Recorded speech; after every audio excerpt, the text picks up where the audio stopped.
Hey, it's Sandra. Welcome to another episode of Asexualise, my asexual life.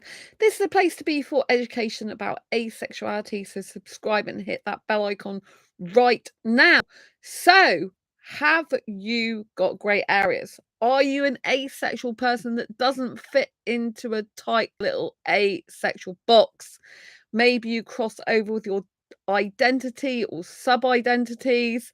Maybe you get really confused why you think something one time and feel something another time, and these can be completely different, or you can feel something one time and not the other. If this sounds like you, then stay tuned for this episode. If you're new to my channel, Asexual Perspectives is my best-selling book, and this is all about love, life, and sex from an asexual point of view, told from 47 different asexuals across the globe and around the asexual spectrum, including me. So don't forget to grab your copy of that. Let's dive in. So yes, have you ever had grey areas? I know I have, and I know I've got grey areas. So what does grey areas mean? So in my life, in general, I prefer black and white. I prefer something either is or isn't. A lot of therapists will tell you that black and white thinking is a really bad thing and it's bad thinking. I personally don't think it's bad thinking because I think it makes life a lot more simplistic. I find the more grey areas there are in areas of life, the more complex things can be, the more hard it is to differentiate between what's right and wrong, what's moral and immoral, and ethics and values. I just find it all like blurry, right? And I think for personally myself, I like a code of conduct in life. I like certain standards, and obviously this may not be in keeping with other people's standards or expectations or life ideology. But I have gone to areas of my life which are grey areas, and that's a lot more difficult to deal with personally for me than things that are black and white. Black and white means something either is or it isn't. Like that person either lied or they didn't. And to me, that's exactly how it is. It's either they lied or they didn't. You know, either they told the truth or they didn't.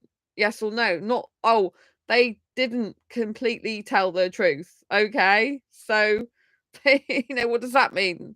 They've withheld some of the information, they've created a deception. You know what I mean? And so I find, in terms of like even getting on with work and procrastination, like, did you do something? Yes or no? Did you finish it? Yes or no? Did you do X amount of paragraphs of writing? Yes or no? Either you did or you didn't. Not like, oh, I did 3 paragraphs of writing, but no, I really didn't. I only did 1. But the other 2 were in my head, but I didn't actually write them down. I guess you could say that's a grey area. It's like, did you write them? Well, did you physically write them or type them? No. Okay, well, you didn't actually write them. They're in your head, but you wrote them in your head. Like, this is where it starts to just get very grey. It just takes a lot more time, energy, and effort to explain something. It's like either is or it isn't, right? But of course, sometimes things happen to be grey. Now, the only real thing in my life that is grey is aspects of my asexuality. And I do find this personally difficult. And I was in a conversation with someone in my comments on this channel about this type of thing, because grey asexuals are someone who experiences sexual attraction under limited or rare or specific circumstances, or they experience it but not enough to want to act on it. Now, I'm not an actual grey asexual by that definition. I don't experience sexual attraction whatsoever. Diddly squat, nothing, never. But I mistook my high levels of arousal years ago. Hi, Jonathan. Nice to see you. I mistook my high levels of arousal years ago for sexual attraction. That's why I thought I was heterosexual for years. I didn't realize that they are two completely different things that some people put together and work together for some people, and for other people, they just don't. So, arousal to me is a feeling in your genitalia. It doesn't have to be linked to anyone for me. I do not have to watch porn. In fact, I never watch porn to get aroused. I don't need physical stimuli to get aroused. I can just use my mind, which, again, even in my Asexual Perspectives book, there's someone in this book that says that arousal requires physical stimuli. But I know from myself that I do not require physical stimuli to get aroused. I get aroused through thinking about kissing, not wanting to do sex, because I don't want that. I can kiss a guy for hours and never want sex with him. I don't have those feelings. I don't have those urges. I don't have those wants. I don't have those desires. The longest time I kissed a guy almost nonstop was this year for over 4 hours. And he was like, "How are you holding yourself back? Like, how are you like controlling yourself?" And I'm like, I don't control myself. I don't hold anything back because I don't get those feelings in the first place. Right? Sometimes I get aroused through kissing. Sometimes I don't. Sometimes I get aroused through just thinking about kissing. Well, probably probably nearly all the time I think about kissing, I get aroused when I'm just sat on my own thinking about it, more than if I'm with a person. But sometimes I get like if I'm with a person, I just get really super excited. I've mentioned this before on the channel, like I'm opening a Christmas present that I've wanted for months and months and months. And I've been building up to it. And I'm like, oh, I really want that Christmas present. And I've been asking for it for ages. And finally it's arrived. And I'm like, yes, I'm so happy now. That type of excitement. So there's an actual physical genitalia excitement in arousal sense, or there's an arousal of this of the senses, if you like, an arousal of my excitement, my natural excitement, like opening a favorite Christmas present I've desired for a long time. So these are some of like the great areas for me. I have some sexual behavior with the way I like to kiss and dance. Yeah, I have zero sexual attraction. And of course, this must be very confusing for sexual guys, is why I have to spell it out for them that I'm not interested. So in sex. So what you need to do if you're an asexual that's got grey areas is try to understand. Jonathan, hang on a minute in chat. Excitement arousal is why I'm a video game addict. Oh, right. Okay, that's interesting. Yeah, I don't play any video games whatsoever.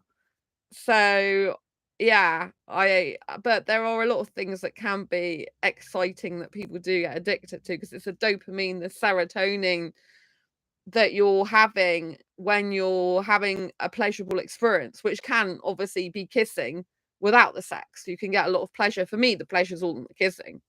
I mean, I just love kissing. It's like being super high. But I'm a hyper romantic, which is very difficult, I have to say. But the hyperness is literally like you're really high of romantic feelings, but there's downsides, quite a lot of downsides to that. It's hard, it's tough because I end up with feelings for guys that are not good for me, and I wish I never had, but I just have to accept that. So first thing is to understand as much as possible your grey areas of your asexuality. Find out whether you're an actual maybe textbook definition of grey asexual or where you have grey areas that make it hard for you or maybe someone else who comes into contact with you to understand with clarity what you like and you don't like. Having said this, it's really important to try to understand yourself as much as possible in the present moment, to what you like, you don't like, to what you dislike, you enjoy. The reason for this is especially if you are making friendships with people or you're making a relationship with a person, where it's a queer platonic relationship or a romantic relationship, it's essential that you try to understand yourself as best as possible so you can convey this in that friendship or QPR or romantic relationship, because you'll need to put boundaries in place and have kind of a code of your own conduct along with embracing that other person's standards and boundaries and codes of conduct, if you know what I mean. So for example, some asexuals who are on the aromantic spectrum, they love cuddling their friends. For me, as a romantic asexual, that's completely out of the question. That to me is something you only do in an intimate romantic relationship. That doesn't mean to say I don't hug my friends. I hug my friends, but the difference between a hug and a cuddle, a hug is like hug like this. A cuddle is where you're sat with your arms around them in like an embrace and cuddling them. So it's for a prolonged period of time and it's more down below the waist more as well. So that's done differently. So in a relationship, you've got to decide what's comfortable for you and the other person. If if I have a guy that tells me I cuddle my friends, I just automatically say, I'm sorry, I can't be in a relationship with you, even if they're interested in me romantically, because it's not something I can personally tolerate in a romantic relationship. Because for me, that is basically cheating, because that's the standards or beliefs that I have for me personally. But if two aromantic people have a bunch of friends that they cuddle and they both happy with that, that's fine, because it's their relationship. It's not my relationship, it's their relationship. So the only people that should define the relationship are the people, or multiple people if you're polyamorous, in that relationship. It shouldn't be anyone else. Should just be the two people. I always say this about asexuality. If you're an asexual who's not having sex in a relationship, whether it's with a heterosexual, bisexual, pansexual, or other asexual, that's only up to you to decide that, and for you to have that type of relationship. It's not up to the outside world to say, hey, you're not having sex, so it's not a real relationship. It's a real relationship if you define it as a relationship. It's your choice, your standards, your morals, your ethics, your beliefs, your way of having a relationship. It's got nothing to do with anyone else. Doesn't mean to say you can't tell other people about it. If they've got a problem with the way you have your relationship, that's their problem. It's got nothing to do with them, right? But maybe you do want to share that you don't have sex. Maybe you're very proud of that, I'm proud of not having sex. I've been sex free since 2011. It's amazing. I really love it. It's not always easy, obviously, because if you're on the dating relationship scene and you want to get a relationship and you're talking to a lot of heterosexuals, then a lot of them want sex. The majority do, but I don't want to be going to have sex just to force myself to have it, to try and be with someone. Like, where at the moment, anyway, I can't force myself to do that anymore. And no one should be forcing themselves to do something they don't want to do. And no other person should be forcing an asexual to do something they don't want to do. If they're not comfortable and happy, why force someone to do that? That's not love. That's just kind of forcing them to do something that they hate. But the more we understand our own grey areas, the more we can actually have open and honest conversations and discussions early on the dating scene, on the relationship scene, on the friendship scene, and express what we like, what we don't like, what we do in a relationship or friendship or QPR, and what matters to us and what type of thing we want. And we might find someone that loves the same thing as us, right? Which is great. But we might find people who don't, right? And I know it must be very confusing for some sexual guys as to why I have some sexual behavior, as to why I have some arousal, but I have zero sexual attraction. But it is the way it is for me. I have to admit this is my grey area. My life is very black and white, I think, before I came to asexuality. And then I'm like, oh, now I'm like one of the grey clouds floating around. It's like, where do I stop? Where do I end? But yeah, I do embrace the fact I've got grey areas. I personally think it's to my advantage for helping different asexuals, because I have kind of little bits of different types of asexuals within my makeup. I feel I probably was always destined by God and the universe to be this person who's got multiple different areas in order to be able to understand different types of asexuals well. For example, with British guys, many British guys I would have to have an emotional connection with before I would experience a lot of attraction to them, or much attraction these days, or any attraction. And so that's very interesting, isn't it? I'm not aromantic, but I can understand from that emotional attraction point of view, emotional connection point of view, I should say, and the attraction that might follow as a result of that. I can understand demisexuals and demi-romantics. So knowing your own self as best as possible, understanding your own behavior, understanding your wants, likes, needs, and dislikes will really help you in your relationships and friendships going forward with other people. Asexuality is a journey of discovery, however, and sometimes things in the grey areas of life are not black and white, right? And sometimes you might find one thing out about yourself, and then you might find something different or something that's confusing. I have to let you know there's also something called ace flux. If you've never heard of this before, this is when someone fluctuates either on the asexual spectrum, or they fluctuate between asexual and, for example, heterosexual. they fluctuate between the asexual spectrum and the sexual spectrum. So they can be like, sometimes they might feel they experience zero sexual attraction whatsoever, and they, oh, I don't want sex. And then another week they might think, oh, I'm sexually attracted, I wouldn't mind having sex now. This is a type of ace flux, which is a subcategory of the grey asexual part of the asexual spectrum, if you like, because obviously you are able to experience sexual attraction sometimes in certain circumstances, right? So there's pure asexuals don't experience any sexual attraction whatsoever, like myself, and there's grey asexuals that don't experience the usual sexual attraction. They lack the usual sexual attraction, but they do experience sexual attraction under limited, rare, or specific circumstances, or they experience it but not enough to want to act on it. Now, I have grey areas, but I'm a pure asexual in the sense I don't experience any sexual attraction whatsoever. But I have grey areas with my behavior sometimes. However, I'm nudity repulsed, so I don't like the naked body. I don't like looking at genitalia. It doesn't really interest me. It really repulses me on women, to be honest, more than guys, because I'm into guys. And yeah, so it's very, very interesting. And sometimes you have to lean into your asexuality with a curiosity to learn more about yourself, to explore, have an adventure with yourself.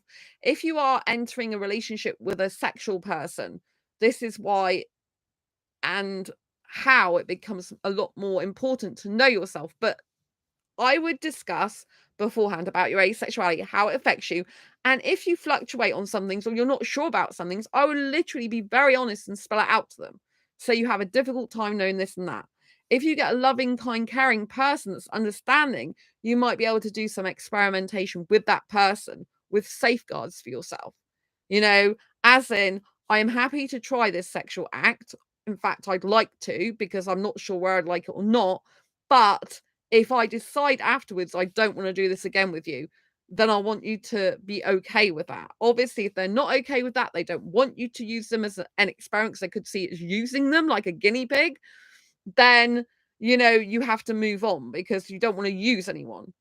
But some other people might be happy to be in a relationship with you or happy to be in a situation with you where they're happy with you as you are. And if you try a sexual act with them, you're not going to lose that connection with them. They're just going to see it as a fun experiment thing to do together. If it turns out that you love that thing and they enjoy it as well, all the better. If it turns out you don't, they're not bothered one way or the other. So you really have to understand how you're coming across to yourself and to other people, and how other people might perceive you as well as you perceive yourself, right? Because someone who's sensual, for example, who experiences sensual attraction, that could be taken to be sexual attraction by a sexual person. If I was to like look at my past life, I thought it was heterosexual for years, right? And in heterosexual relationships, if people are touching and, you know, feeling each other, that is classed as like sexual acts. It's classed as a lot of the time as part of the sex build up, as part of foreplay, which is part of sexual intimacy, part of like sexual acts, even if you like. And so, you know, to them, the sensual is all connected and all part of sexual attraction and all part of the sexual acts or sexual thing that's going on between you.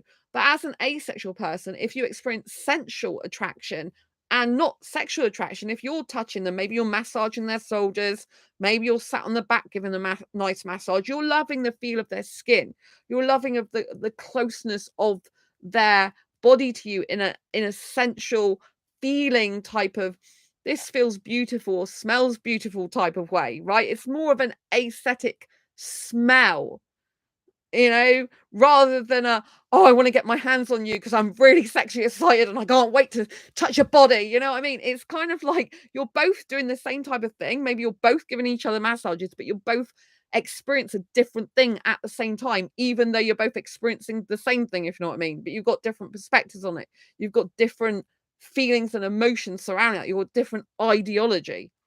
You're two people looking at the same thing in different ways.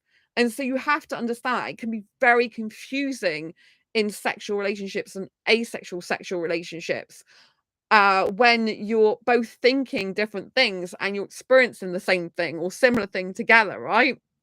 So some sexuals like masturbating in front of their partner. I'm screwing my face up at this because it's something that I don't personally like think I would ever like. Like in the past, one of my heterosexual ex, I don't think I don't know if I've seen him doing that. Maybe I did and didn't recall it, right? And maybe he did that as part of the sexual act. But from my recollection, I don't actively think, oh, he went and did that.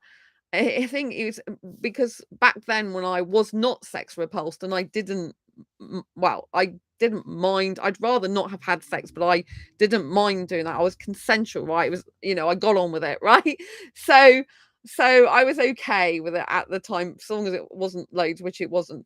But I just got on and did that. And sometimes I didn't always do it. Obviously, if I said I would say no and stuff like that. Sometimes we didn't do it for 2 or 3 months, and then we would do it maybe 3 times in a night. That seems a lot, right? But I used to want to get it all out of the way quickly. I'm like, oh, if I'm having sex once, I may well get it out the way, like, because I'll only want to do it more, and I'd rather get it all done in one go. If that makes sense, because I wasn't really bothered. I'm like, I hate the idea of risking pregnancy, and it frightened me to death, the pregnancy thing, because I never want kids. I physically don't want that inside me. I am really pregnancy repulsed to the point where I could say something on this channel, but I don't want to offend people. But I wouldn't want it in me. Just put it that way.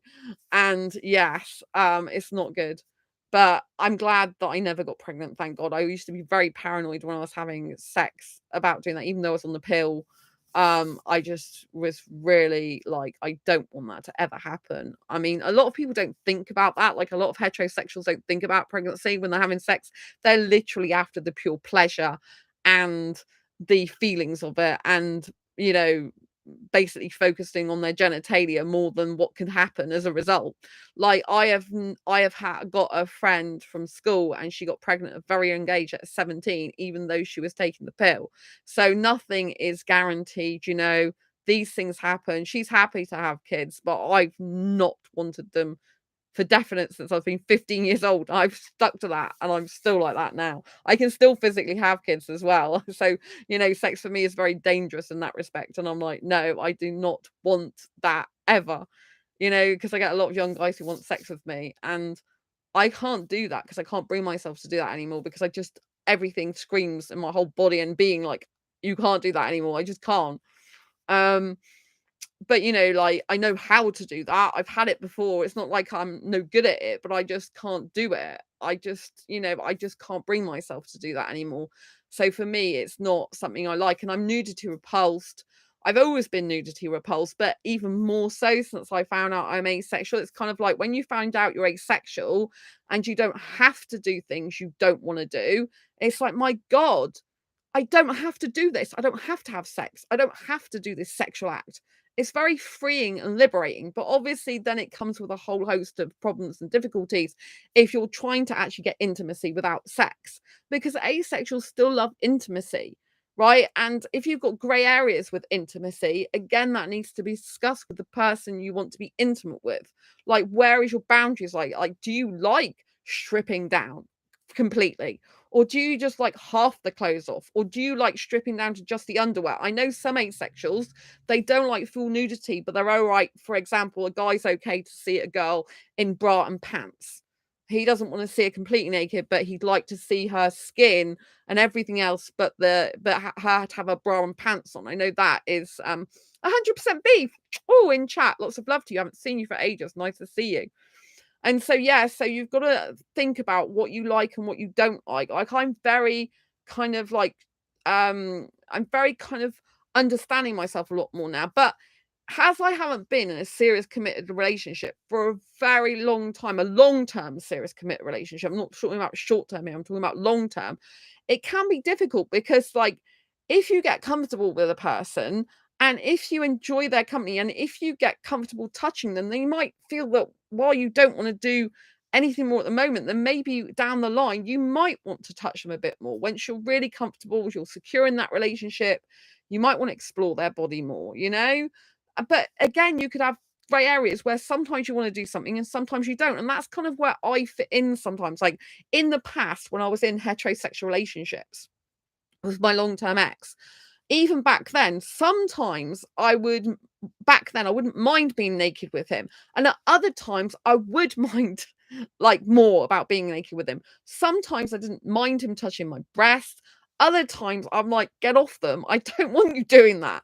And so for me, I do fluctuate. Well, at least in the past, I fluctuated between some days I liked something, was okay with something. The other days I wasn't okay with it and didn't like it. And it felt really uncomfortable and horrible to me. So, you might find that you have these gray areas of 1 minute you like something, next minute you don't. And obviously, it's very difficult to navigate a relationship if you've got these gray areas that are also fluctuating. It's one thing to have gray areas and know those gray areas, and some gray areas could be static and fixed.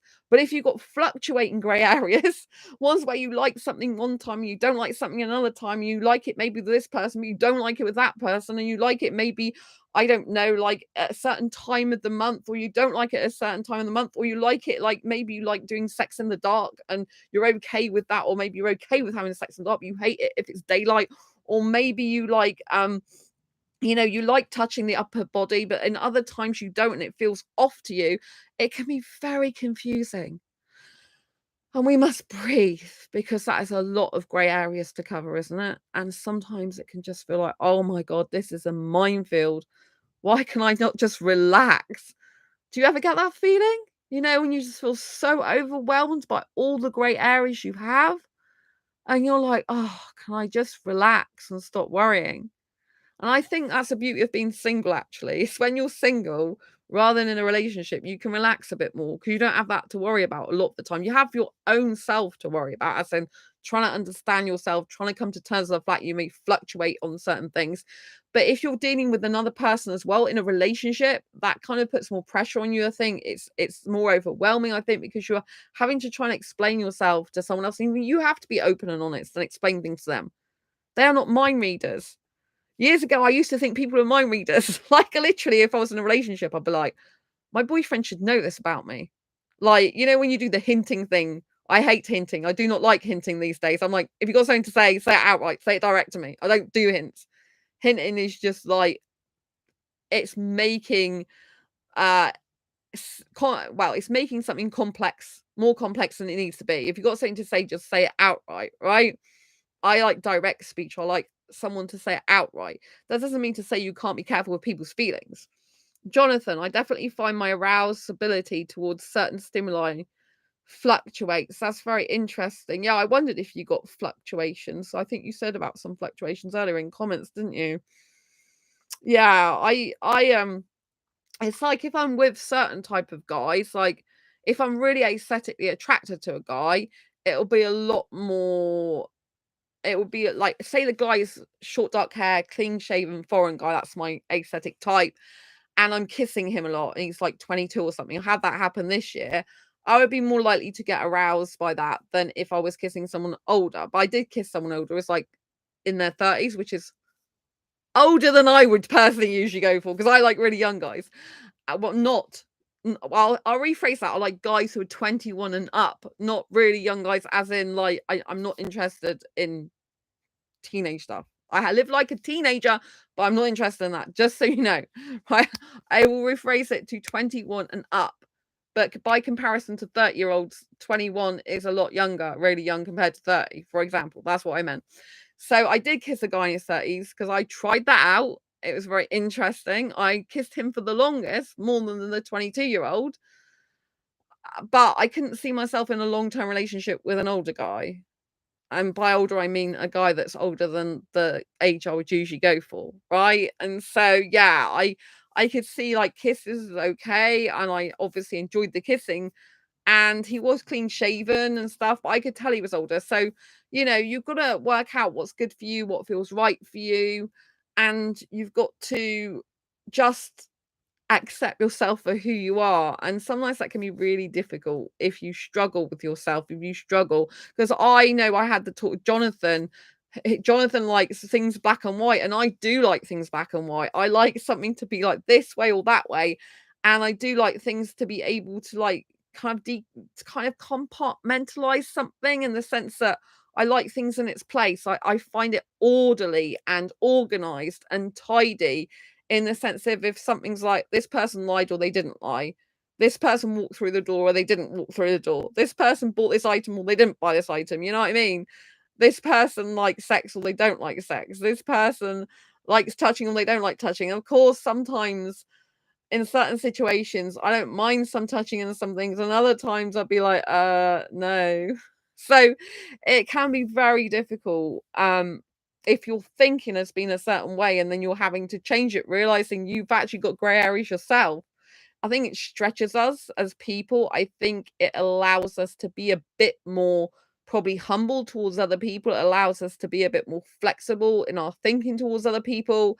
It allows us to be more accepting of other people. Is a positive side of it because, hey, if we've got grey areas ourselves, then we cannot blame other people for also having grey areas. We cannot say, oh, you always want to have like complete clarity of everything 100% and know everything because, it's impossible really to do that anyway, because something could crop up a year later or 2 years later that could completely change your life. I mean, I was a person years ago that wanted marriage, but not kids. I don't want marriage anymore. I've completely changed on that. I was engaged years ago and, my ideology's completely changed. You might find someone who does want kids and then later on decides that they just don't. They just can't see them fitting into their lifestyle anymore. That type of thing. Or they might come across someone who doesn't want kids and think, you know what, I just want the person. I'd rather have the person than the kids. I thought kids were the be all and end all of my life, but now I realize that maybe I'm getting a little bit older and wiser and thinking, well, I'd rather have someone that I love, cherish, and adore this who does that with me. And that's more important to me than having an offspring which may or may not turn out to be a good person or a not a good person or might have loads of issues and stuff.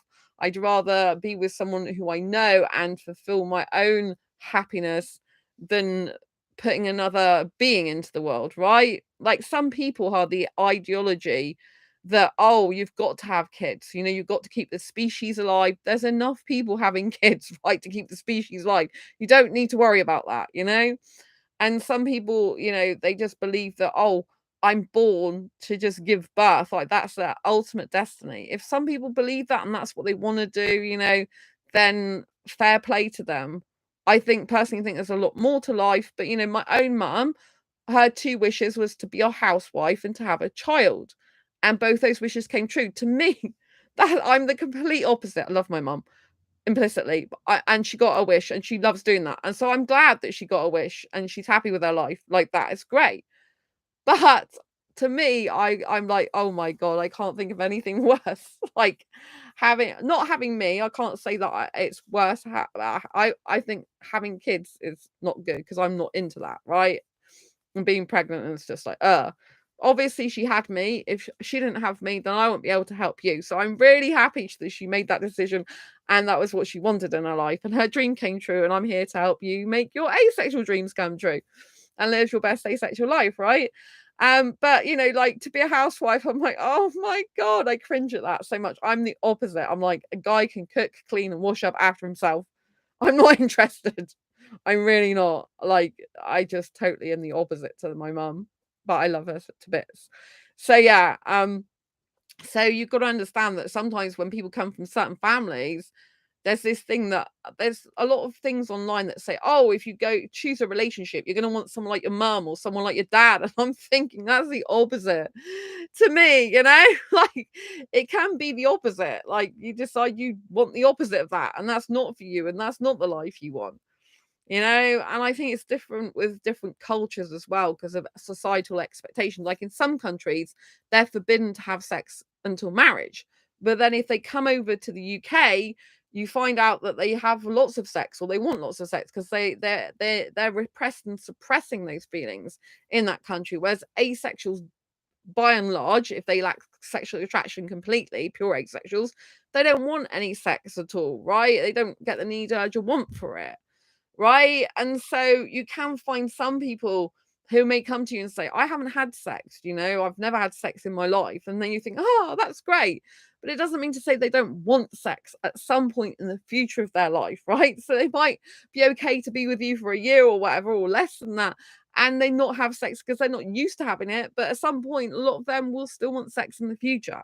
right? So if you want a long-term committed relationship, you've really got to put all your cards on the table and say, hey, I'm asexual. It's what it means for me. This is what I like. This is what I don't like. This is the great areas I have.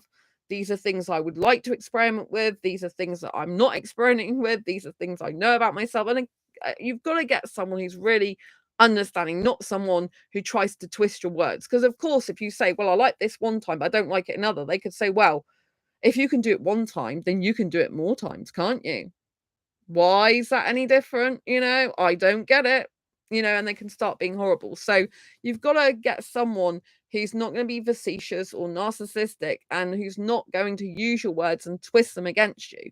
This is why it's really important that you try to get to know a person first before you enter a relationship with them, or build up friendship slowly as much as possible. I know I can't talk. You might say Sandra's a bit of a hypocrite because she does tend to get feelings very quickly and jump into things a bit quick. But it's not a case of I jump into things so much as a case of I'm just in things because my hyper romanticism takes over me. And that's something I have to admit. It's a huge grey area if you like hyper romanticism. It is a frigging nightmare. I don't pretend it's easy. And yes, I do end up getting in situations and getting carried away because my emotions take over me, which isn't a good thing. I try to manage it as best I can, but sometimes this happens, and probably more often than I would like. So we have to have self-love, self-compassion, and self-acceptance. We have to understand the way we are to ourselves and how we might come across to other people. And we have to explore different parts of asexuality. And maybe you do experience, some people who are asexual like watching porn. I personally don't, but some want to experiment and see how they feel. Some can only get aroused, they say, through porn, although I doubt many people have actually tried really to get aroused just through thinking about stuff in their mind. I think people in general think arousal is visual, something they see on a screen, images to arouse them, or it's physically stimuli. They don't realize they can just sit there and think about things in their own mind and their own body, and they can bring their own excitement or arousal to life without anything else being stimulated but their mind. I think probably some people who actually participate in things like tantric sex, or they participate in sexual stuff to do with sexual energy and playing with energy, apparently. I think they can understand that you can do things with your mind a lot more, and you don't need necessarily all the physical stuff or any physical stimuli to do certain things. But I think many people, they think that porn is all they can use to get aroused sexually, and it isn't actually true. But if they haven't tried anything different and they're addicted to it, then they're not really going to want to like examine other things, are they, when they've got easy fix in front of them? So I'm saying this because although I don't like porn myself, some asexuals might want or like to try that to find out things about their own body. But I would highly recommend like touching your own body, masturbating yourself and stuff like that, as even without porn, because I can personally do stuff like that without porn. And because if you do stuff like that and get to know your own body, what you like, what you don't like, and your physical touch, it's a lot more easy than if you get into a relationship with someone down the line to know what you like and dislike. I can definitely get aroused just in my head with no stimuli, visual or otherwise. Oh, that's really good, Jonathan. I was going to sound proud of you. Because obviously it's very it is something to be celebrated. I think that because so many people can't do that, as far as I've come across, as particularly, haven't heard of many, if any, other asexuals say that. Be interesting to see how many asexuals like can do that. But like I said in my asexual perspectives book, this one, there's definitely like someone who believes, which is fine. It's their point of view. And that's why I did the book, to get different points of view. They believe you can only do it by physical stimuli. And I think a lot of people are the same.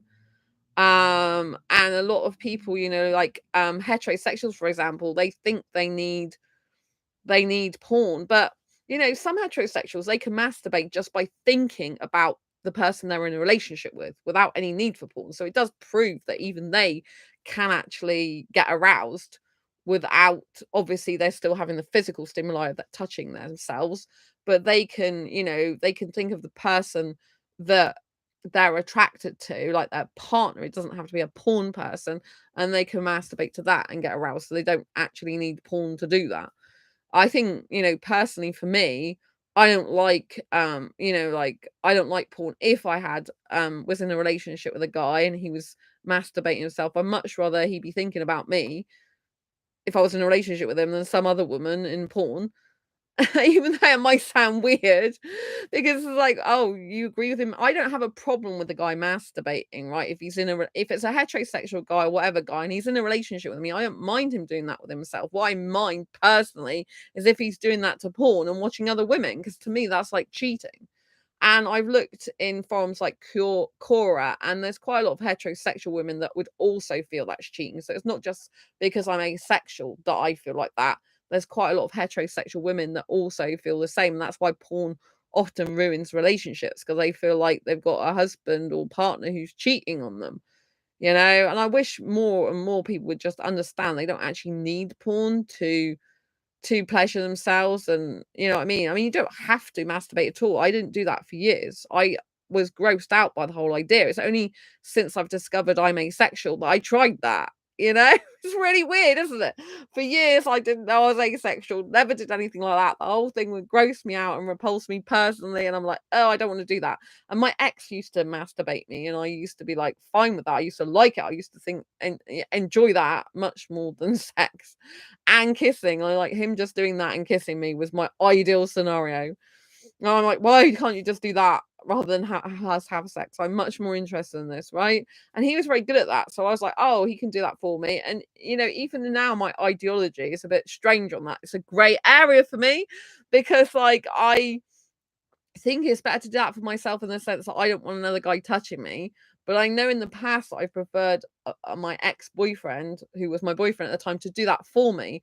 And I still kind of think in some ways it's nice to have someone doing that. Well, your partner to do that for you. I'd never do that in a casual or, or I'd have to be in a long-term serious committed relationship to even think about a guy ever doing that again for me. And I know, like, with myself, it's easy because I can stop whenever I want and don't do it whenever I don't want, and it's a lot easier with yourself. But I do know there's some gray areas I have, like with my ideology. Like sometimes, for example, like I always usually say I don't want a guy to touch my bum. But if a guy like touches just a little bit of it, say just a little tiny bit of the side cheeks, I'm actually not that bothered about that. But I say I don't like it at all because I feel that if I said it, I don't mind a bit of it, then he'd do more of it, if you know what I mean. And then it's like with my breasts, I don't like my breasts being touched full on, but if he's got his hands at the side, I'm not so fussed about it. But I say don't touch my breasts because I'm like, I don't want him to touch them full on, but if it's at sides, I feel okay. But then again, this is a grey area. It's like because like I feel that if I told him it would be okay to touch at the sides, which I don't usually say that, then he'd be like wanting to touch more of them. If you get my meaning. So this is when it gets really stressful and complicated in my head. So it's better just for me to say, all right, you can't touch that. Rather than saying it's okay if you touch this little bit, but don't touch any more than that. You know what I mean? And this is how I struggle with grey areas. And so I don't know how it would be in a long-term committed relationship, but I have to tell a guy I do not want my breast to be touched. I do not want my bum to be touched at all. So he knows that I definitely don't want that because there's going to be times when I really don't want that anyway. And to even say I'm okay a little bit and then change my mind, I think would be worse than telling him don't touch that at all because he'd get used to touching a bit then. So this is how it's difficult, especially if you're or ending up in a relationship with a heterosexual, because it's like maybe you down the line you don't mind things so much, but then it can blur your own boundaries. It can like blur your own reality in the sense like, do I like this or don't I like this anymore? Like what's going on? And I find that the hardest thing ever with my grey areas is to like know how much I like and don't like. So for example, there was another thing that happened years ago. When was it? I think it was 2019. I was in a relationship, but it ended up being short term. It wasn't my intention for it to be short term, but it was. And I was kissing a guy. It's actually a British guy. I was kissing him, which I was really enjoying. And then as I came down his body, because I sometimes the way I kiss is very sexual in behavior, right? Very sexual with my clothes on because I'm nudity repulsed. And when I came down his body, I accidentally touched his penis basically through his clothes by accident, which I kept apologizing for because I'm like, oh my God, because you have to ask people's consent for purposely doing stuff like that. But it was a genuine accident. So when I came back down his body, with my chest, I was like kissing down there, and my hands were like going like this down, and I happened to touch it by accident. I said, I'm really, really sorry. He didn't care because he was highly sexually driven and he was into porn when I met him. And yeah, he was no good for me in the end. But anyway, I did that by accident and I was really apologetic because it's like, oh my God, it wasn't accident, it wasn't intentional. And he was fine about it. He didn't care where I touched him, but I felt bad that I'd done that by accident. But it made me realize that maybe I don't mind touching that a bit through clothes because I didn't actually get bothered by it at all. I was only bothered about the fact that I'd done it accidentally without him saying it's okay to do that. It wasn't accident. But I thought maybe I can touch a guy's bit through his trousers sometimes. If I feel like doing that, I'm comfortable to do that. But not naked, not full on. And I'm like, oh my God, this is another grey area. It just drives you nuts in the end. So sometimes you're just like, I'm so relieved I'm single because I don't have this to worry about. But obviously you can worry about it if you potentially do get into a relationship or if you're thinking about getting into a relationship, you know what I mean?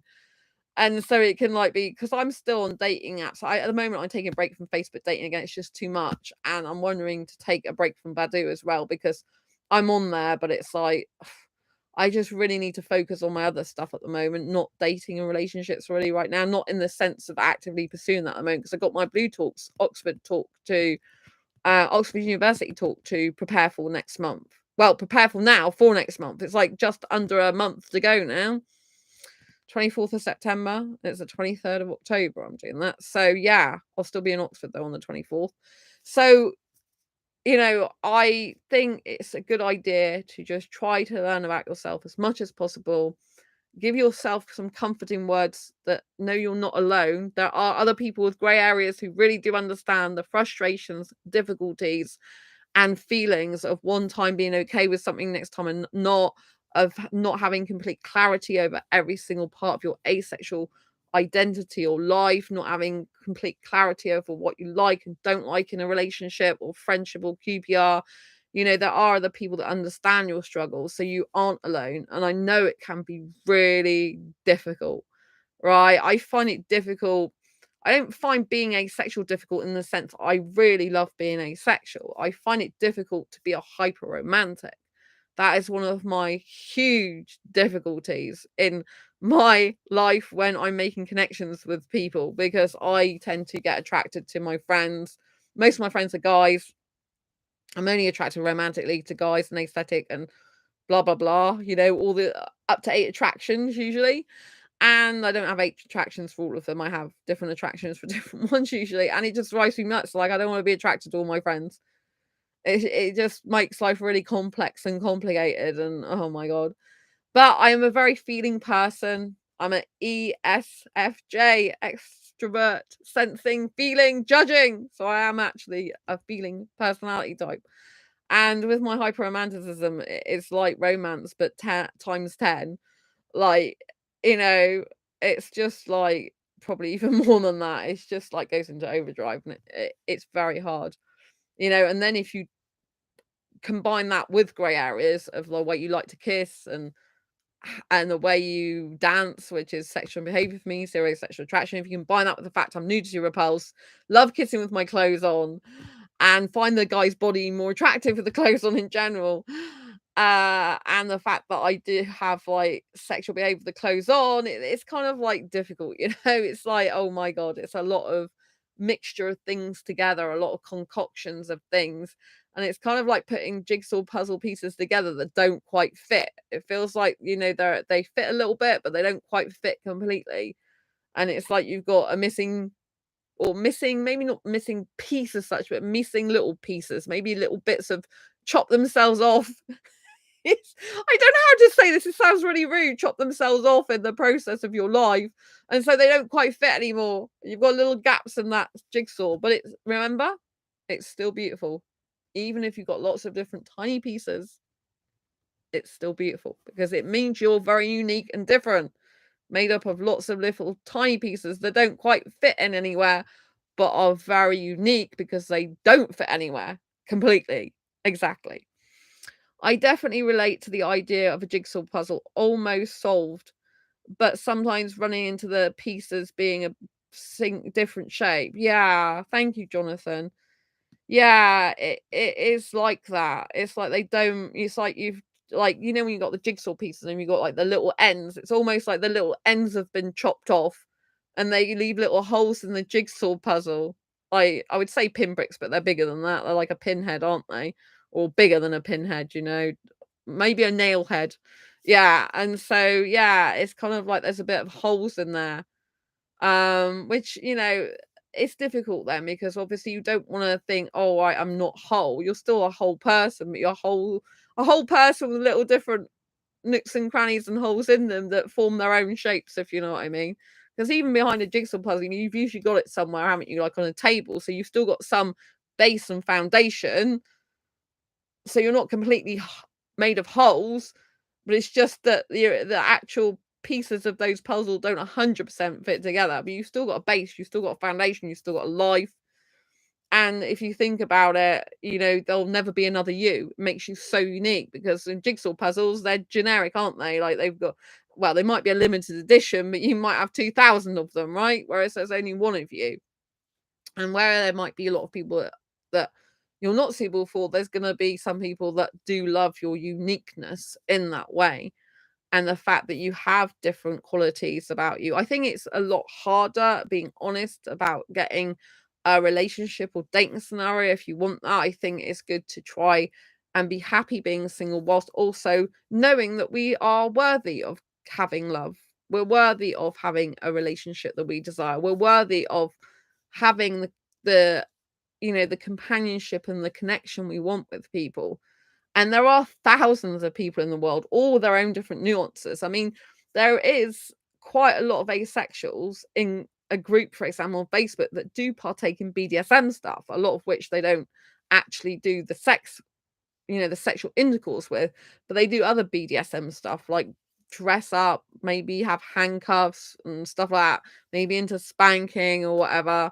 You know, personally, I'm not into any of that stuff, but you know, there are asexuals that do that type of thing, you know, so that makes them more individual in that way, in the sense that they like doing different things like that, but they might not like sex, but they might still like doing some what's seen as sexual activity stuff. So, you know, everyone's different and the world is really wide. I mean, a lot of people do things behind closed doors that they don't even talk about. And I think it's good that there are channels like this one that can openly talk about asexuality and sex. There's a lot of people that just, even heterosexuals, they'll talk about sex in a I want sex way, but they don't really talk openly and honestly that much about what sex entails, the different types of sex, the different ways sex is approached. I mean, I'm finishing off the edits for my Asexual Guide to Sex book. It's taking me ages because it's the hardest book I've ever had to write in my life. As I feel like I got people's lives in my hands with that book. You know, it has to be edited in such a way that people understand it, that it flows the best it can. It's not going to be perfect or foreseen. Everyone's different. But I spent over 4 years like writing, putting together, and I'm in the editing stages, but it's hard. It's the hardest book I've ever done in my life. And all of a sudden, I've now got like this book of like diary confessions of a hyperromantic asexual come up, which I'm not sure about the title. It might change a bit, you know, and I'm like, oh, I've started writing that, you know, and it's like, oh, yeah, I'm going off on a tangent in writing, but I love writing. It's my life passion, you know, and I'm trying something different. You know, I've never thought about doing a diary book before, so it's something new and exciting and interesting. So, you know, sometimes our grey areas can lead us to fulfill our dreams, to lead us to new adventures, can lead us down a path of life we never first anticipated. But actually, it's a more interesting life, it's a more open life, it's a more like, wow, these different possibilities exist in life that I didn't really think about before because we have these grey areas. Whereas before, if we never realized we had any grey areas or didn't think we had, it can make us more closed off to different type of connections because we're less accepting of other people being different if we don't think we're different and we don't think we got grey areas. Having grey areas for me personally, it has made me more open-minded towards other people with grey areas. It's made me be more supportive, I guess, of people that's got different grey areas, that's got different nuances to their sexuality, that's not completely straight or linear. Some people might, you know, they might be a certain type of asexual or certain type of person, but yet you find these fluctuations or these things that you didn't know about them. And once you've got nuances yourself in grey areas, it's a lot easier for some other people to come forward to you, because they're like, oh, that person will be more understanding because they aren't straight or linear themselves. It doesn't mean to say you can't call yourself a straight asexual still if you want. I'm a heteromantic asexual. I used to always call myself a straight asexual because, as far as I'm concerned, I'm straight in the sense that I only get attracted to the opposite gender. But that got quite confusing for a lot of people, so I just say heteromantic asexual the majority of the time now, um, because most people associate straight with heterosexual. So you've got to find out what works for you, what you like and dislike, and what you know applies to you as an individual, because you're not going to be the same as someone else, and when you have grey areas, you're very much different in a lot of ways. And what is hard is if you come across someone who's got similar grey areas to you, but then they've got one thing that's opposite to the grey area that you like. So, for example, say I came across a guy, an asexual guy, and he was okay without the sex, but then he wanted full body nudity all the time. And I'm just like, "I'm really sorry, I can't do that. I'm just not comfortable with showing my naked body like that. I don't mind the guy's top off, but I don't want to be naked like that." Years ago, I used to be like that, but I just not up for that anymore. And I don't know if that will ever change. At the moment, I'm saying definitely won't. So that can be very difficult because all asexuals have got different things they like and dislike. I mean, for me, I've had asexual guys saying, "Oh, you like kissing too much for me. I really need kissing, a lot of it. And in that way, I'm better suited to a heterosexual guy." But for a heterosexual guy, usually a lot of kissing is a prequel to sex, and he wants sex afterwards. And so that doesn't fit in. So for me personally, I feel I don't quite fit in to being in a relationship with most asexual guys, but I don't fit in with being with a heterosexual guy either. I'm like, oh, so that would leave me what? With an asexual, maybe grey asexual guy, but grey asexual guys, in my personal experience, the majority of them want nudity still. They want to maybe do some sexual acts as well, but they at least want nudity. A lot of them watch porn, and I just like, I can't be doing that. I just don't like it. If you want to watch porn, that's fine, but you need to find someone else that's happy for you to watch porn, because I don't like that and I don't want it. And even if I think about like I'm okay with it, which I thought the other day, oh, maybe no one's perfect. I should be okay with the fact that someone watches porn. I mean, if that's the only thing that you don't like about them, and I'm like, no, Sandra, that's not being true to yourself, your values. You would get pissed off with it, and it would just cause, it just cause friction in your relationship with them, and you wouldn't be happy. You need to find someone who's not into doing that, which is hard. And maybe I'll never find it. Maybe I will be single forever. Who knows, it might happen. But I do believe that just because you're asexual doesn't mean to say you're not deserving and worthy to be in a serious, loving, caring, committed relationship. And that you can find it. It's possible. I know some asexuals that are in relationships with other asexuals, two couples that are both asexual in each couple, and they're married. And as far as I know, they're both couples are sex repulsed. So as far as I know, they're married and they don't have sex. I think probably they would be okay with nudity. They're not like me, who's completely nudity repulsed. But as far as I know, they're asexual romantics that don't have sex, and they're happy together, and they're happily married, and they're quite young, really. Um, and so yeah, I think that's a really good thing. So, if you take examples of that, then that's really good. If you had the nuances of grey areas to the mix, it can make things interesting. I mean, I had a guy approach me on ASAP, and I really was disgusted, but I found out this is actually a real thing, and I didn't know it because I'm not into BDSM stuff, and I have never heard of it before.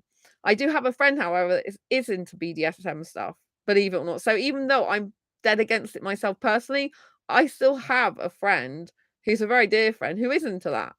And so even though personally I don't like it and I hate it, I can still talk to someone and be fine as friends with them when they talk about that, you know? So it's kind of like I am still accepting. I think I would have my limits on that. I mean, but even in one of my old jobs, there was someone who literally liked having a collar. I found that really difficult to take though, because I could see the collar marks on their neck and stuff like that. And I found that really hard because for me, that is I just don't like that. I just I find that a bit savage, like, to have a metal collar on them and to actually leave a mark impression on the skin, and I don't like BDSM because I'm personally against, like, pleasure via pain. I'm the opposite. I'm like, "Treat me like a little butterfly, babies. Treat me like, oh, you're such a lovely girl, cute." I'm more like a baby in that way.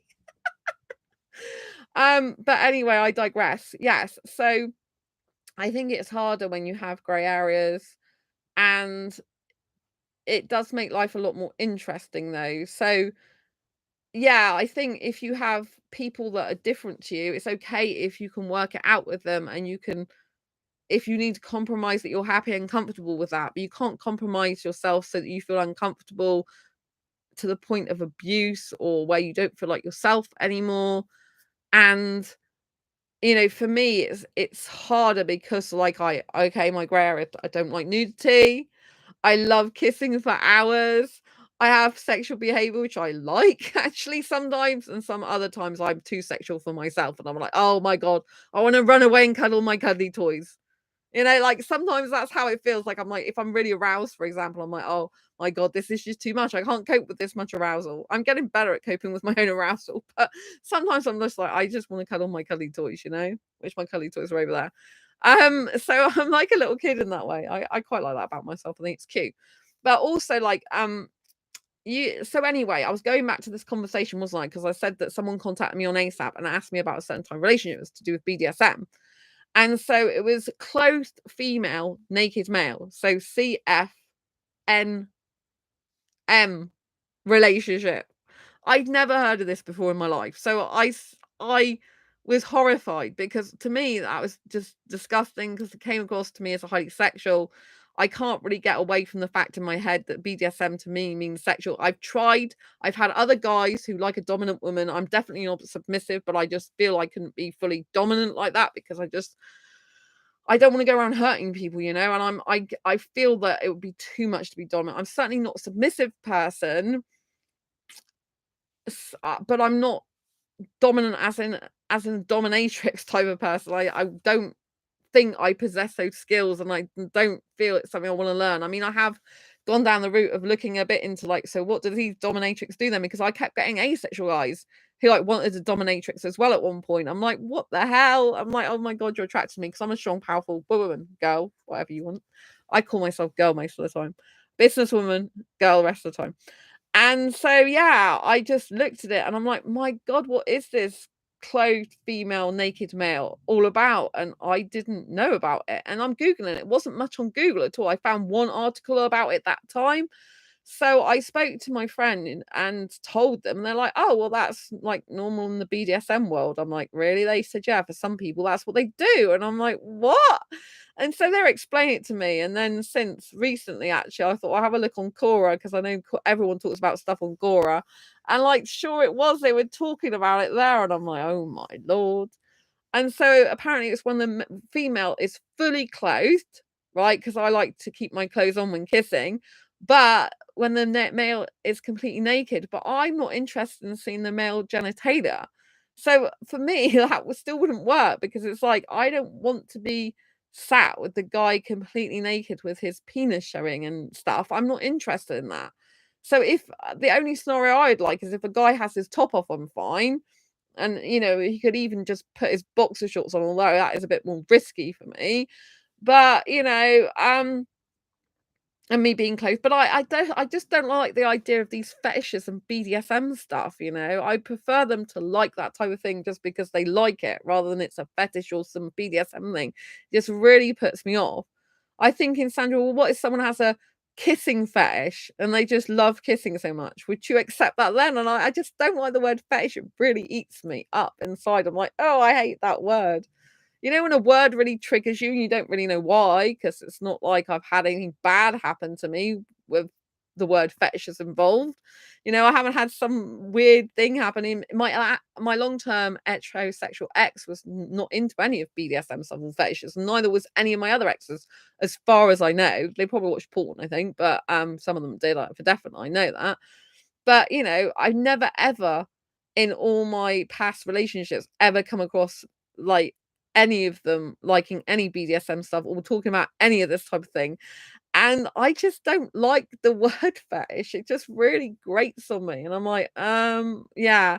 But I do get some guys coming with me to me about like fetishes. And I've noticed there's a number of asexual guys, if they do like fetishes, really like foot fetishes. And I had to even look that up at one time. I'm like, what the hell is a foot fetish? Because I really didn't know. And obviously, it depends where you're heterosexual or asexual as to what you do during this. But apparently, if it's an asexual foot fetish, they like to obviously, they can like to massage the foot, kiss the foot, touch the foot, play with the foot. And in a heterosexual relationship, apparently, it's where the woman is expected to use their foot to, like, play with their guy's balls and stuff like that. I can't even believe I'm talking about this. It's making me feel sick.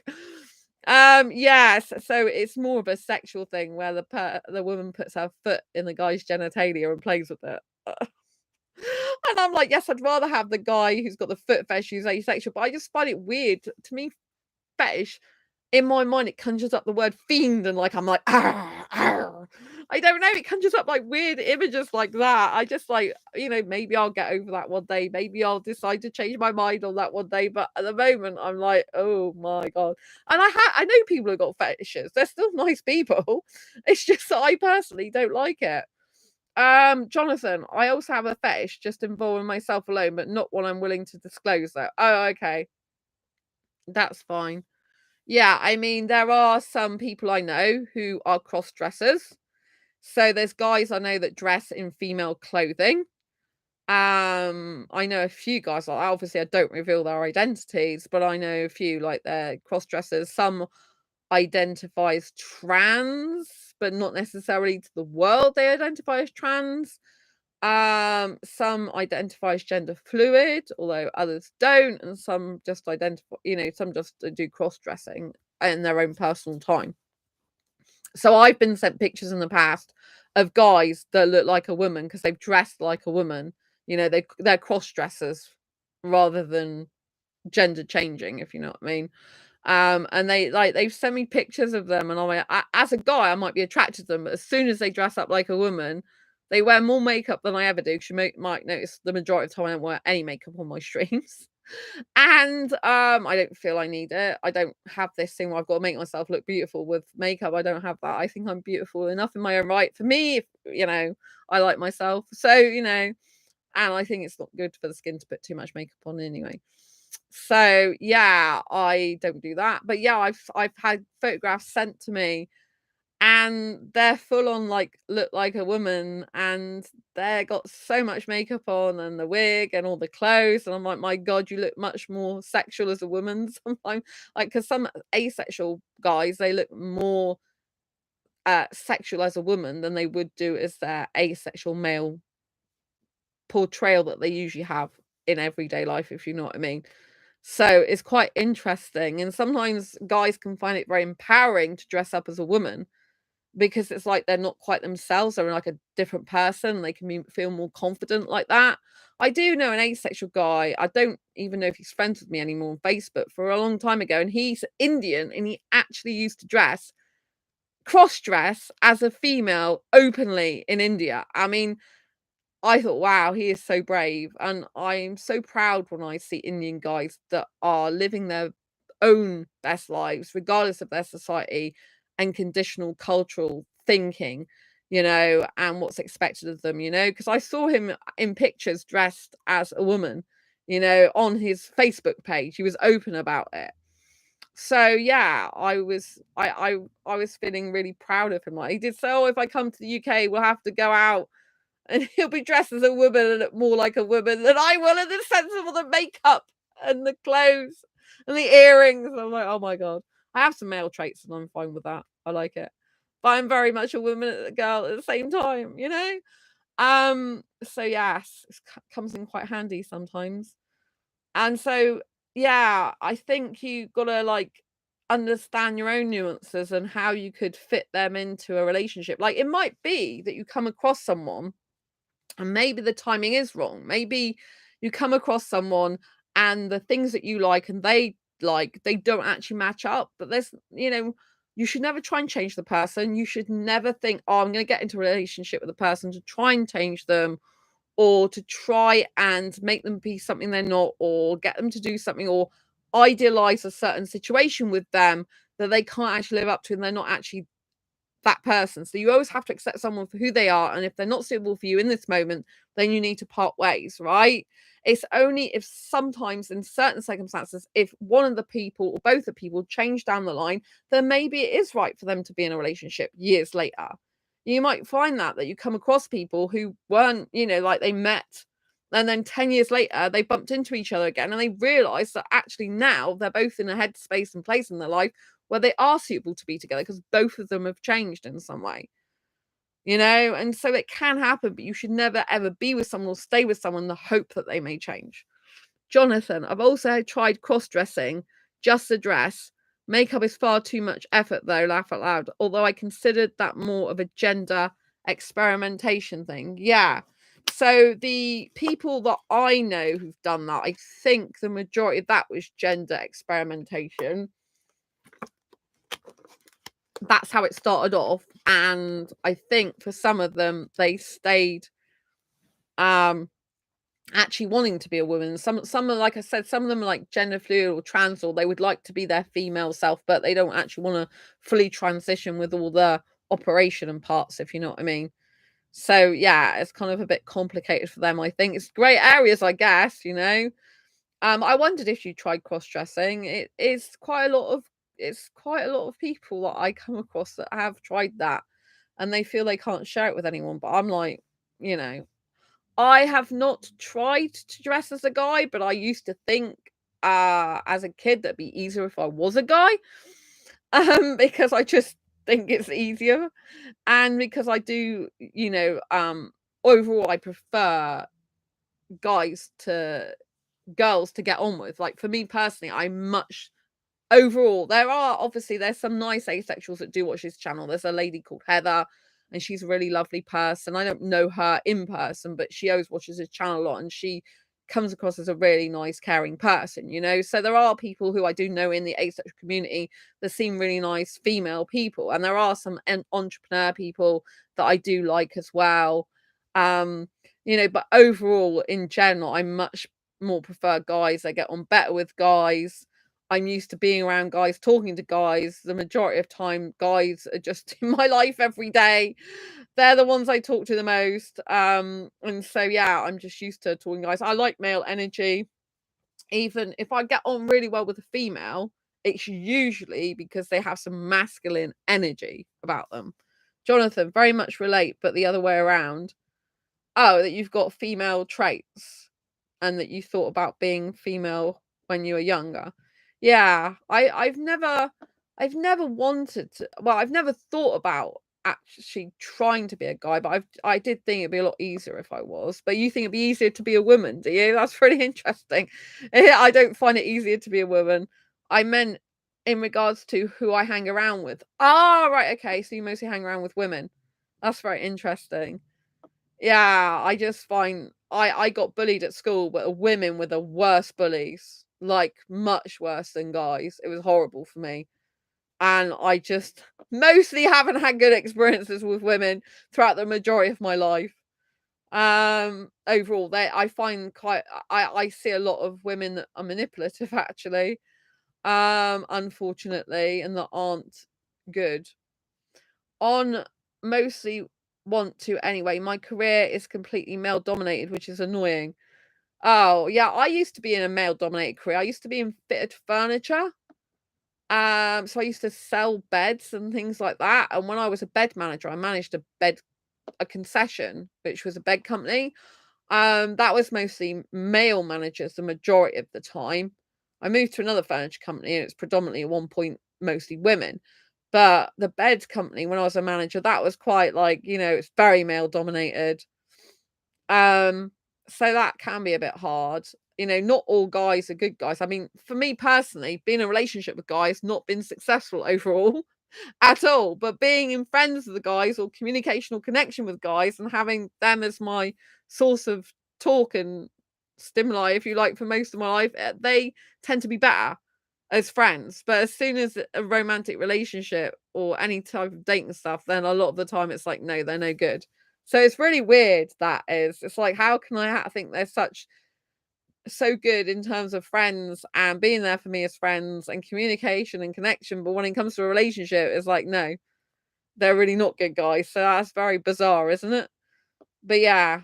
I've just got, like, even like this year there was something that happened with a girl, and that was like, well, at the beginning of the year, it's very unexpected what they told me. I didn't expect that, and then things happened, and then, yeah, we're not friends anymore.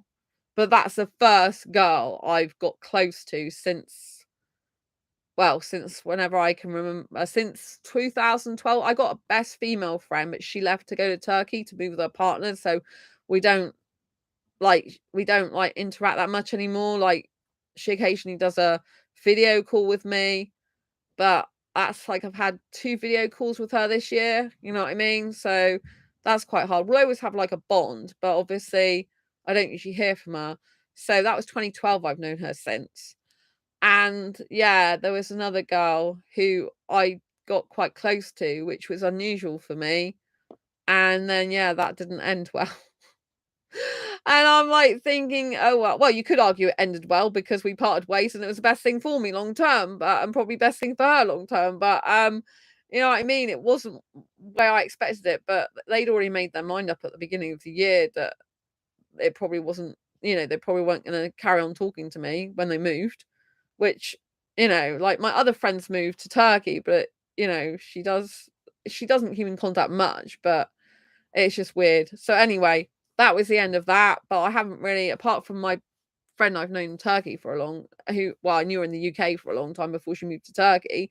Then I haven't really got close to any other female, a lot of the people in Blue Talks, though, who I'm studying with, a lot of the people in the networking sessions, they're women. So I feel that's a good thing for me in terms of, like, I can try and bond with a bit with other women. I can get to know them. That they're like quite intelligent because they're in the entrepreneur space. A lot of them have got their own businesses. They're very ambitious. So they do have some male energy, I would say, in the terms of, like, male energy, male traits is all about driving things forward, taking action, putting things into action. This is like male energy, masculine energy, if you like, which a lot of females have to be in the workplace or in their career when they're running their own businesses. So instead of like leaning back and being more like wanting a guy, like being more laid back and like soft and gentle, in the sense of like a guy can help me, and like, when they're in their career, it's like, I've got to push forward, I've got to do this and do that and drive my life forward, take action. These are all kind of masculine things. So I guess in the community there are quite a lot of more masculine energy, but there's a lot of women that are parents and have kids, and I just can't relate to that.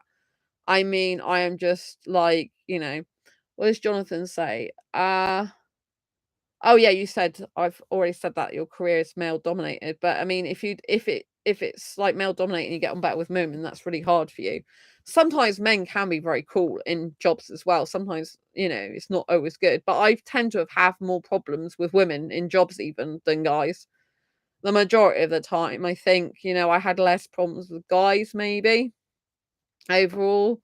But then, I don't know. I try not to think about my past like that in terms of career. I'm not really interested in like working for employers anymore. Like, I like being self-employed. And I had a lot of difficulties in my last job that made me really poorly. So it's a bit of a trigger for me at the moment still.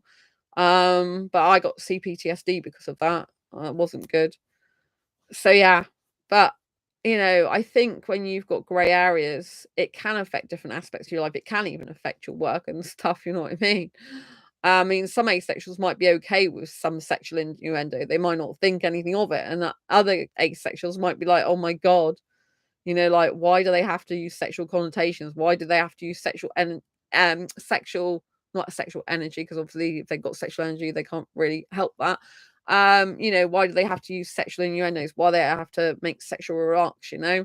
That can be very uncomfortable. But obviously, it can still be uncomfortable for heterosexual women. It doesn't have to be an asexual thing. So yeah, life is a bit complicated, isn't it? It usually just goes over my head for me. Oh, that's to do with sexual innuendo and stuff. Yeah, I can make some sexual jokes myself, which is like I gotta be really careful of that because I used to. I'm quite like I can say like I don't know how to put it. When I was a kid, I could say like rude things about a bum or something like that and laugh about it. You know what I mean? Like if I had a shape like of something, I could like laugh about it and think, oh, it looks like a penis, ha ha. But to me, that's like more kiddie humor than adult humor, if you know what I mean. And so yeah, I did even do a shorts video and I put a title on like I don't know if a lot of asexuals will like this title, think it's disgusting. I even wrote that. But I like the only thing I like to suck on is this straw, basically. I meant, well, it's better than sucking on a penis or other things, isn't it? You know what I mean? I thought it was quite funny, but I actually put in the hashtags asexual humor. But I know some people might find that offensive or might not like it and think, why is she writing disgusting stuff like that? But I just think it's quite funny. And I can be very rude in terms of sexually rude sometimes like that. If I'm having conversations with a heterosexual guy, for example, I could start saying stuff like that, but I don't want to encourage him. If it's a heterosexual friend or a sexual friend, then it doesn't really matter so much because I know that we're just friends and then it's nothing personal with them. But if it's a heterosexual guy and I was saying something like that, he would probably think I was really sexual. But then it could be shock him. He could be like, okay. Like, I do sometimes I can be more naughty than some sexuals at a table, and it shocks them, and I've got this thing within me since I've been to primary school that I actually do like shocking people sometimes. I like shocking people by what I say into the fact they think I'd never say something like that. They don't expect it of me, and I do like that. It stems from childhood and school, where part of that is to do with like, like I guess like being bullied when girls are like, "Oh, like we know more about sex than you do, and we know things that you wouldn't know, blah blah blah, and look what we've done." And I'm thinking, actually, I had my first heterosexual boyfriend at 6 years old. This is what I'm thinking in my head, and I've probably got like more knowledge because I had a lot of boyfriends as a teenager as well. I'm thinking I've probably got more knowledge and experience that you have. You know what I mean? It was bragging, and it was really horrible because they used to like patronize me that because I was like seen as a different type of child, a different type of kid, and one that I did live a sheltered life, but it was more a case of the way they projected onto me the fact that they thought, oh, this person hasn't got any life experience, this person doesn't know, and it was very patronizing and belittling, and putting me down. And because they did that, I then like to kind of shock people by what I'm saying so that they're like not expecting it. They're like, oh, she's not what I thought she was after all. And so I do have a bit of a controversial element to me, but I quite like that. Like I'm writing Asexual Guide to Sex book. That is, you could argue, is very controversial. There's more controversy to come with that. I kind of like that. I kind of like bucking the norm. I kind of like being different. I kind of like standing out. I kind of like doing not what everyone totally expects. But the Asexual Guide to Sex book, I will say right now, is not telling asexuals to have sex. It's far from it. It's saying do not have sex unless you've read me first. If you're thinking about doing that, please don't, because this can save you a lot of heartache and pain and help you to make a formal choice or decision if you want to do that or not. So I very much do not have sex if you don't want it. Really don't do it.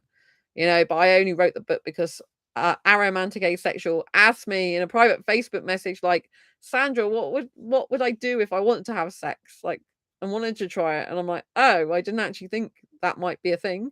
And then I discovered more people wanted to know about that who are asexual. So that's why I started writing the book. So yeah, it's a mega big book. It's like a reference book for life, basically. But I've still got more edits to do on it, quite a lot more edits. I'm like, oh my gosh.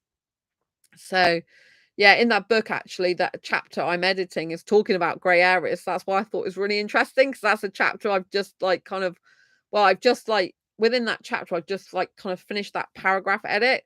which was about grey areas, and it was all about talking, open and honest communication. And it's about if you have grey areas where sometimes you want to do something, but then other times you may not want to do something, and you fluctuate in terms of what you want to do physically in the relationship with the person, and other times you don't. It's all about how to, make sure that you express that to the person, and make sure that if you do have sex, that you are saying to that person that they should ask you if they want if they want to do a certain thing with you at that point in time, rather than just assuming you want to do the same things all the time, because sometimes you might want to do that thing and other times you might not want to do that thing. So that is a really good way of navigating sexual intimacy and sexual relationships if you're asexual and you don't know something about what you do and don't like to do. So maybe you like to do that thing one time and not the other time, so say I didn't mind touching a guy through his trousers a bit one time, I might decide another time I don't want to do that. So I'd rather him ask me, like, do you want to do that or not today, than it seem that I always want to do that, for example. Or maybe I'm not all right with him touch it, like, with his hands either side of my breast, but not touching it. But other days I'm just like, I really don't want you to be anywhere near them, right? So I would prefer him to ask me that. And I think if you establish all these type of things early on in the relationship, then it's going to bode a lot better for your relationship down the road, because that person's not going to have unexpected instances of you going, oh, don't do that. And you're like, but I did it the other night and you were fine with it. You know what I mean? And they're like nearly jumping out of their skin thinking, what did I do wrong?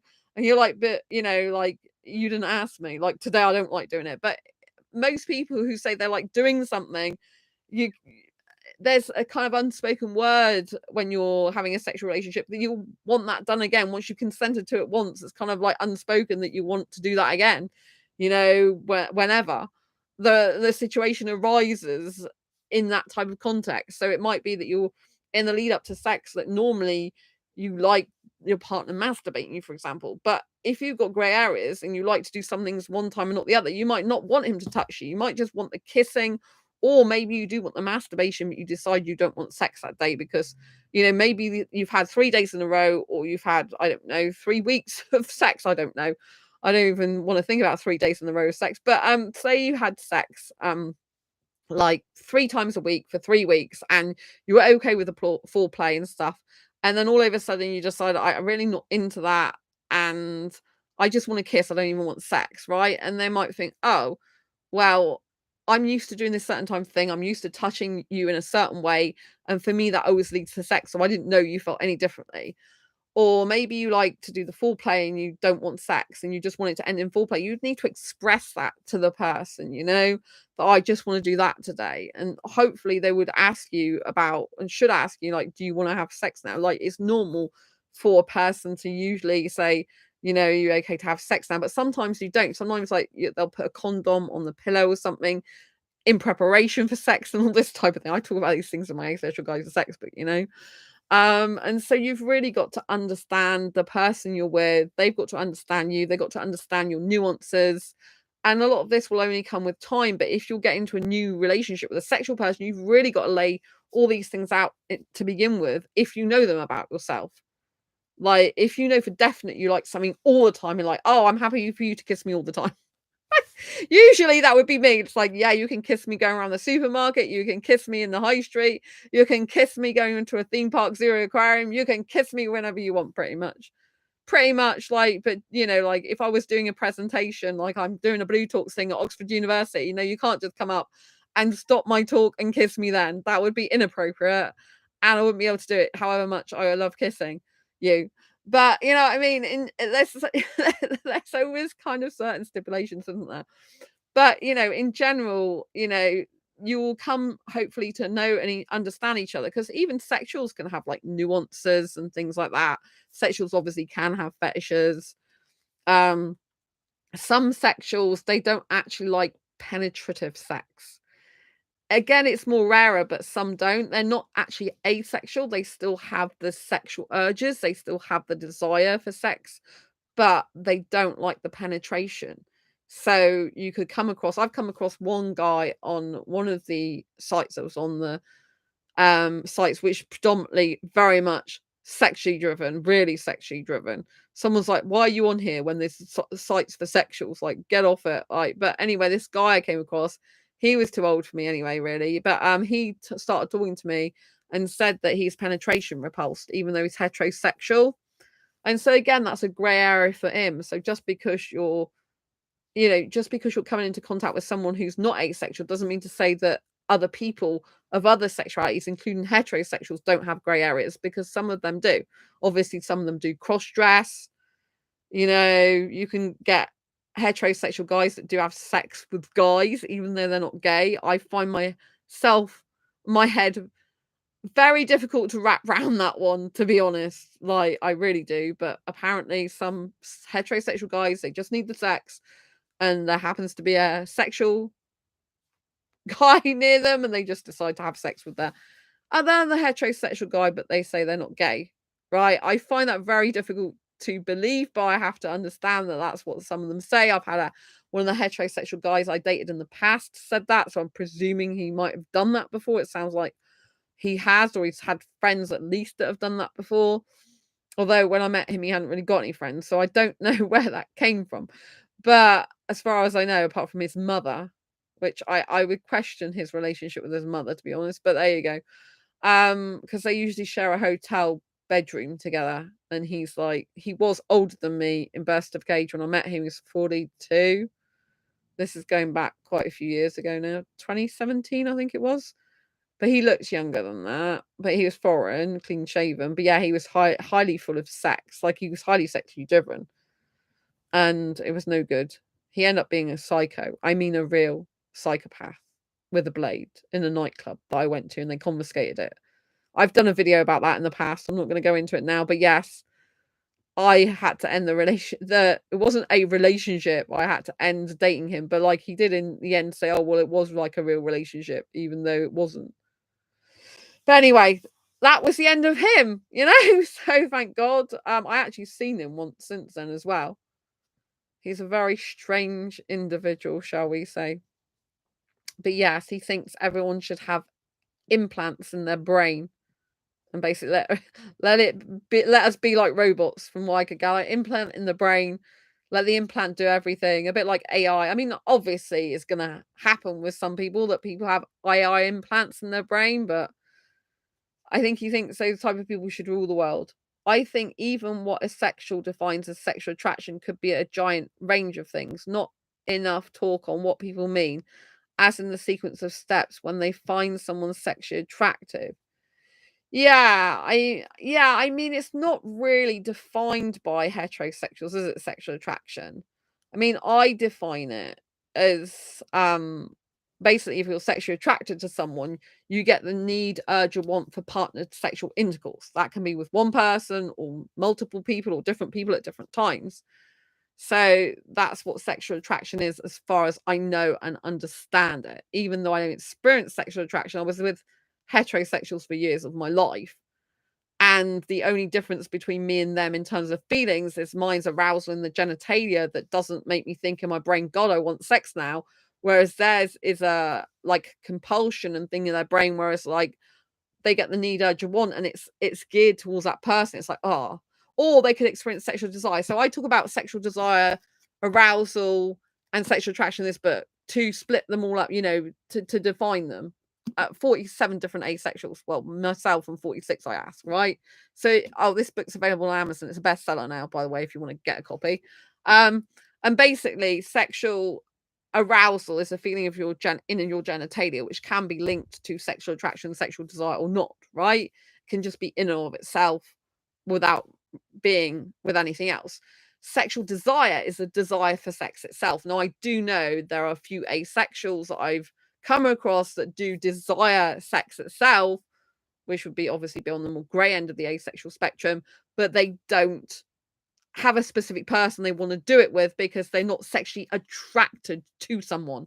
They just desire the sex in and of itself, if you know what I mean, which is what a lot of heterosexuals do when they go out to a club and go, I just gotta get laid today because they don't have sexual, they have the urges and wants and needs and desires for sex itself, regardless of who they do that with.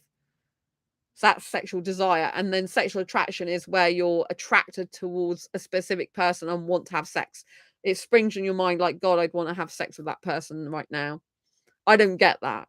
I don't get, like, even when I loved past boyfriends, even when I loved my ex so much, I didn't remember ever thinking, oh, I really want sex with you now. It wasn't like that for me. I accepted that he wanted sex with me. He was good at sex, my last long-term ex. I've had sex with 5 exes in my life, by the way, just in case you didn't know that, in case you've not seen my documentary trailer at the beginning of this channel. They were all boyfriends. So I've never had one night stands. I don't believe in that personally. And so, yeah, it was only the last boyfriend I had long term that was good at that type of thing. He was actually abusive in other ways, but not sexually. He was like a completely different person sexually. He was like kind, caring, thoughtful, would stop whenever I wanted, which is very different to the other aspects of his life when he wasn't good with me at all. So, yeah, I'm glad he wasn't sexually abusive, even though he's abusive in many other ways. I'm glad he wasn't sexually abusive. I'm glad the time with him was a good experience. I'm glad he was good at sex. I'm glad. I mean, when I say good at sex, he was good at the foreplay, the kissing before the sex, and the sex he was like very caring and considerate, but that's not his usual mannerisms. I mean, I was like treading on eggshells, very abusive, narcissistic, and all the rest of it, shouting, swearing at me in the streets, verbally abusive, and all this lot, emotionally abusive, tried to leave him, would push me up against the fridge freezer and stuff like this, like physically, it's horrible. Anyway, I don't want to go into all that because it still makes me have dreams whenever I talk about him. And I do talk about him quite a lot for this channel because he's the last reference I've got of sex I had. And so it's like 2011 I split up with him. I'm still having some dreams with him and it's really annoying. I don't want to, and I don't go to bed thinking about him, but that's what happens. But obviously if I'm talking about him on this channel sometimes or in my book sometimes, then not revealing his name, of course, then it can obviously plant in my subconscious brain, which is annoying because I don't want anything more to do with him. But he keeps crubbing up in there, which is super annoying. And sometimes we're doing sexual stuff, and other times we're not. Other times he's like betraying me with other women and all sorts of stuff. It's really weird. But yes, I guess it's probably to do with PTSD stuff. I don't know.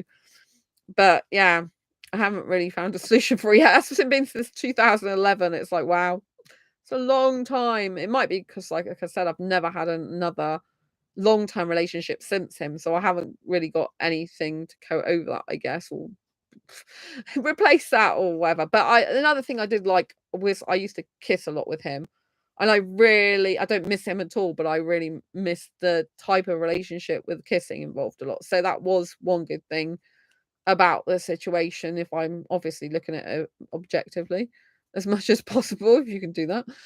Yeah, I love the fact that when we went to theme parks, we would be kissing, actually waiting for the theme park ride. When we went to watch, go to see the animals at zoos or crowns, we'd be kissing all around there. And I love the talking about arousal type or excitement type of feelings rather than arousal, like when I used to go around aquariums, like, and I would kiss my boyfriend at the time, I'd be having the calm water and the calm like noise of the aquarium because they play like sometimes play music in there or sounds in there which are very calming. You can see the pretty fish and the atmosphere of all that soothingness, and then having the excitement of kissing in between. It can be really good for the senses. It can be very like fluctuating, I guess quite addictive, because it can be like, oh, you're calm and soothing and then kissing really exciting. It's kind of like you're having this huge contrast between the senses and the feelings. Oh, it's bliss for me doing that. I can remember what that felt like, and I do miss that. Like we used to be holding hands in the street, kissing in the street, and I used to love that. I love that freedom, and for me, I have to have freedom of kissing in a relationship. And so it's totally out of the question for me to be with a guy who's not into kissing in public. I need public kissing, which is the exact opposite to my parents. They don't kiss in public usually anymore. I don't even know. I think they used to do it occasionally, kiss in front of me years ago. I can remember it, but it's like they don't even do that in front of me anymore. And I'm like, what? I'm like, you act more asexual than I do. Oh my gosh, I might have offended some people by saying that, but it's you know what I mean. In terms of like their outward behavior, they're not asexual. They are heterosexual. So yes. Um, so they probably participate in the sex word more than I'd like to think, but I don't want to go there because they're my parents. But yes, they are definitely heterosexual. They've told me that. And so yeah, we'll park that one there. But the whole point is they don't do public displays of affection and stuff like that. And I'm like, you just think they were like best friend companion type people in that respect, you know? And so yeah, a stereotype of asexuals that actually they're not asexual. So that's very interesting, isn't it? Whereas contrast it with me and I can kiss guys I've never met before in clubs. My mum and dad, well, my mum particularly used to get horrified. She's kind of used to me doing that now. But I just tell them, like, I'm like, well, if they don't like it, they don't like it. They don't have to like it. They don't have to agree with it at all, which they don't. But I am who I am and I don't change for people. I'm very authentic and I'm like, I don't live by my parents' rules. They don't live by mine. It's much healthier than trying to push each other to be something we're not. And so yeah, it's just good to accept, my mum loves being a housewife. I hate that. I think it's not good at all. My mum doesn't like the fact I publicly kiss guys, especially ones I don't know. But it wouldn't be good for us all to be the same, would it? It's good to have differences, which is why it's actually good to have grey areas in some ways, because it's our grey areas that make us very different and unique and special. So yes, I hope you've liked tonight's episode. I'm going to leave it there, I think. Thank you for tuning in tonight. Thank you so much for being in chat. I've appreciated every single one of you. I know some of you have been watching for a long time, so thank you to you. I want to say thank you for Jonathan so much for taking part in this amazing live stream. Thank you for the live stream. Thank you, Jonathan. And thank you to 100% Beef, who came in a little bit earlier. And Jonathan's really participated in this chat. So yeah, thank you so much to him. Thank you for everyone who's watched. Thanks for all the thumbs up. Please give this video a thumbs up if you haven't already. Share it with anyone you think may benefit from it. Don't forget to subscribe. And if you hit the bell icon and have the notifications turned on, you should see every time I live stream or upload a new video. Obviously, my shorts videos, you see quite a lot of food videos because apparently asexuals like watching my food videos, even though I hate cooking. And so yeah, I do a lot of asexual life vlogs and then like more asexual education content here on the live streams. And grab a copy of Asexual Perspectives book because it's good, even though I say so myself. It's a best-selling book, so don't just take my word for it. And so yeah, I'll see you soon on the next video live stream. Oh, I do have a fibromyalgia self-help handbook if you're into autobiographical books as well, which reduces pain in your life, increases your energy, even if you don't have fibro. It's always a good book. It's a good read. It's quite entertaining. It's told in a superhero style. So yeah, grab that on Amazon as well. Anyway, I'm going to love you and leave you for now. Take care. Thank you so much for being here. Thank you, Jonathan. Thanks to 100% Beef. Thanks to everyone else. Also, blog. Take care. I'll see you soon on the next video live stream. Always stay ace, people. Stay ace.